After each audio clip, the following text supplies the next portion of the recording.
In the heart of Abbottabad, beneath the shade of ancient Chinar trees, stood a grand colonial mansion, known as the Chinar House.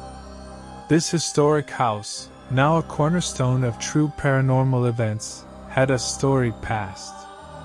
Built in the 1880s by British soldier Colonel Alfred Fitsue of the illustrious 5th Gorkha Regiment, its walls have since become synonymous with tales that blur the lines between history and the supernatural.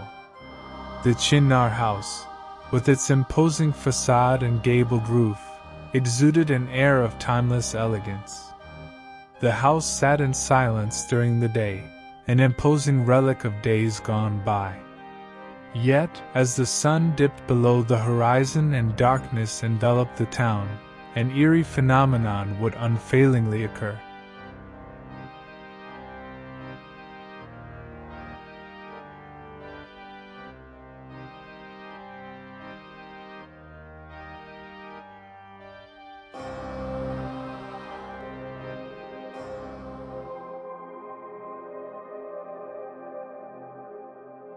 Residents of Abbottabad, as well as curious passers-by, had recounted a chilling tale, an otherworldly occurrence that unfolded each night.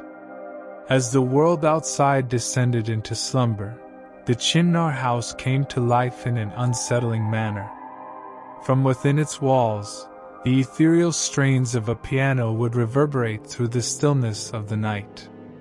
The sound was haunting, its mournful melody echoing through the quiet streets. It was as if the house itself yearned to share its secrets, its tragic history carried by the haunting notes that drifted into the ears of those who dared to listen.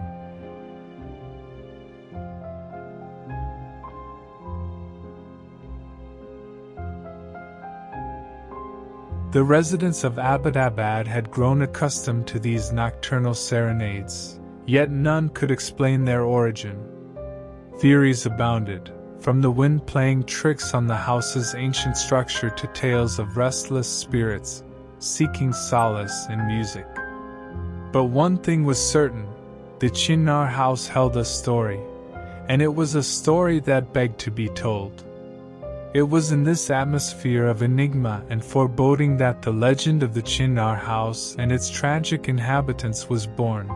A legend that began with the heartbreak of a family torn asunder by love, and the ethereal music that lingered as a testament to their sorrow. It was a story that started with the life and death of a young woman named Emer, who would forever be bound to the haunting strains of her beloved piano.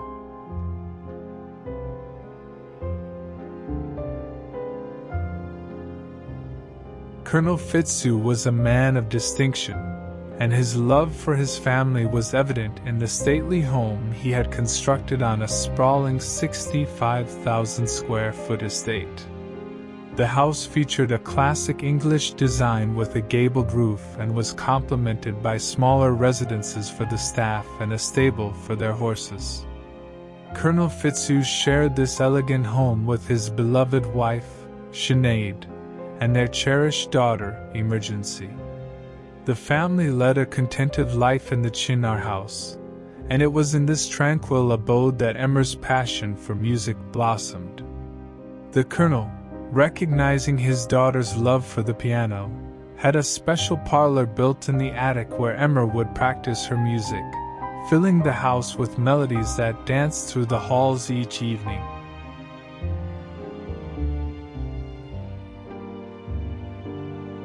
However, as fate would have it, their idyllic life was soon to be marred by a tragic incident that would cast a long, lingering shadow over the Chinar House.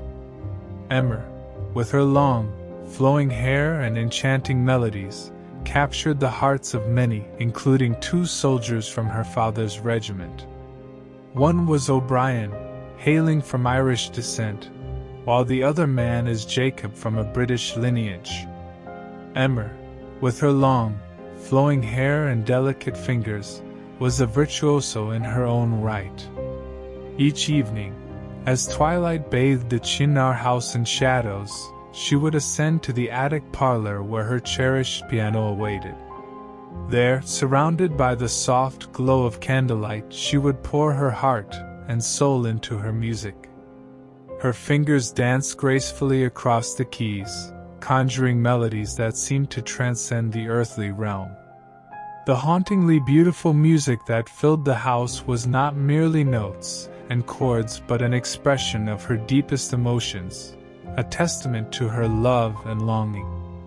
And as the piano's melancholic tune resonated through the centuries-old walls, it was as if Emer's very essence was entwined with the music, forever haunting the Chinar House. Emer's heart, however, leaned toward O'Brien, and their love began to flourish in the shadows of the grand house. Colonel Fitsue, however, had different plans for his daughter. He wished to see Emer wed Jacob, igniting fierce arguments within the family. The colonel's stern resolve only fueled the flames of love between Emer and O'Brien. In the midst of turmoil, O'Brien, unable to bear the anguish any longer, decided to meet Emer for one final farewell. It was a fateful evening when he stood beside Emer as she wept and played the piano in the attic parlor. The house was plunged into darkness as Colonel Fitsue returned home, his anger smoldering like a tempest. What transpired that night was a tragic culmination of emotions. Heated arguments erupted between the three, and in a moment of blind rage, Colonel Fitzue's actions led to the untimely demise of O'Brien.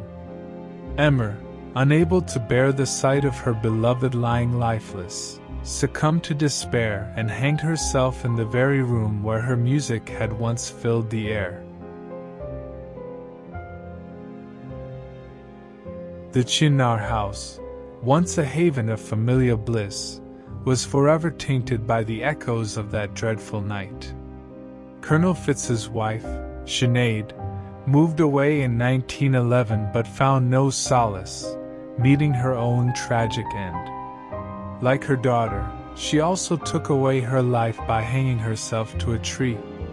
Colonel Fitsue himself passed away in 1929 in his hometown in UK, leaving behind a legacy steeped in sorrow. Since that night of tragedy, the Chinar House bore witness to inexplicable occurrences. Locals claimed to hear the faint strains of a piano playing from the attic, as if Emer's spirit still lingered, lost in her music and love. The Chinar House had become a place of lingering grief and restless spirits, its haunted history forever etched into the annals of Abbottabad. The story behind True Paranormal Events of the Chinar House serves as a haunting reminder that the echoes of the past, both tragic and beautiful, can resonate through time, shaping the destiny of a place and those who dare to enter its haunted halls.